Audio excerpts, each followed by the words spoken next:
Today we pick up again the story of this Mr. Dermer with whom Squanto seems to have been traveling after they reached New England, what I'll call New England now,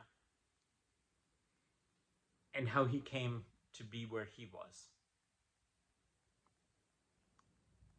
He, again here meaning Dermer, and presumably his party with him.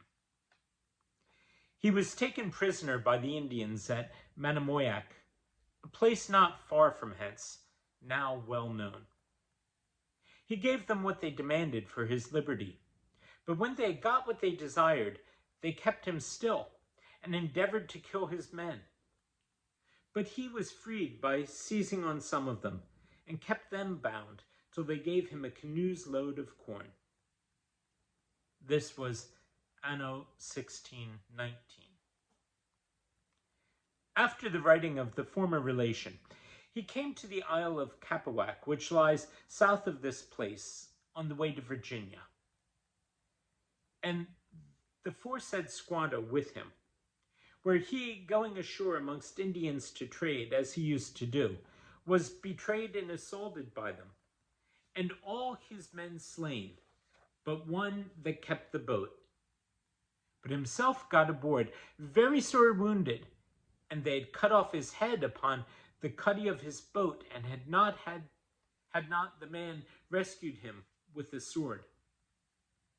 And so they got away, and made shift to get into Virginia, where he died, whether of his wounds or the diseases of the country, or both together, is uncertain.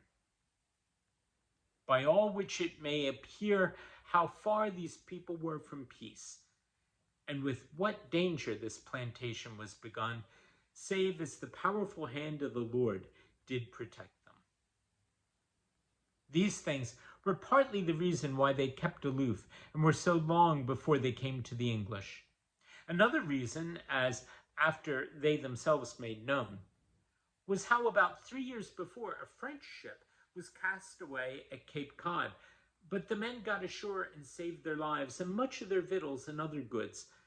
But after the Indians heard of it, they gathered together from these parts and never left watching and dogging them till they got the advantage and killed them all but 3 or 4, which they kept and sent from one sachem to another to make sport with, and used them worse than slaves, of which the aforesaid Mr. Dermer redeemed 2.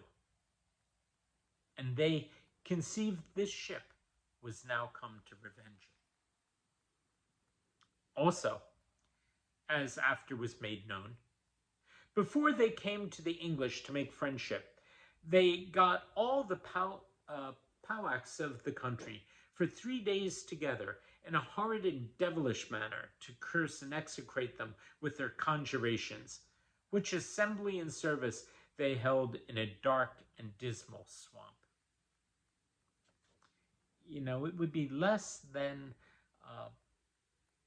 a century before this same area held the Salem witch trials.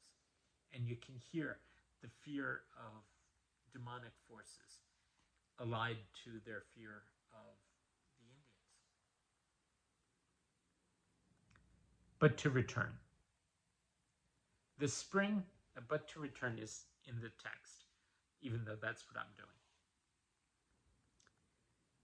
The spring now approaching, it pleased God the mortality began to cease amongst them, and the sick and lame recovered apace, which put, as it were, new life into them, though they had borne their sad affliction with much patience and contentedness, as I think any people could do.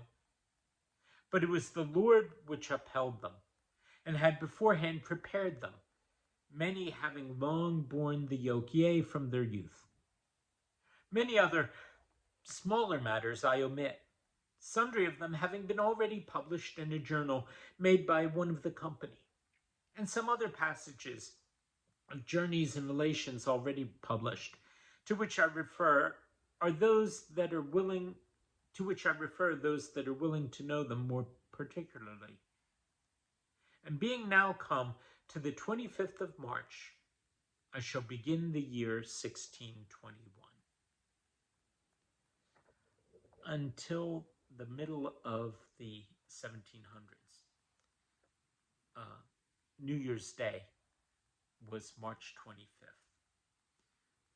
the Feast of the Annunciation, the day that people celebrated Jesus' conception by Mary. The separatists and the Puritans would not have kept that as a holy day. But it's interesting that when the tradition was to start the year that day, they still did that. That's a side comment.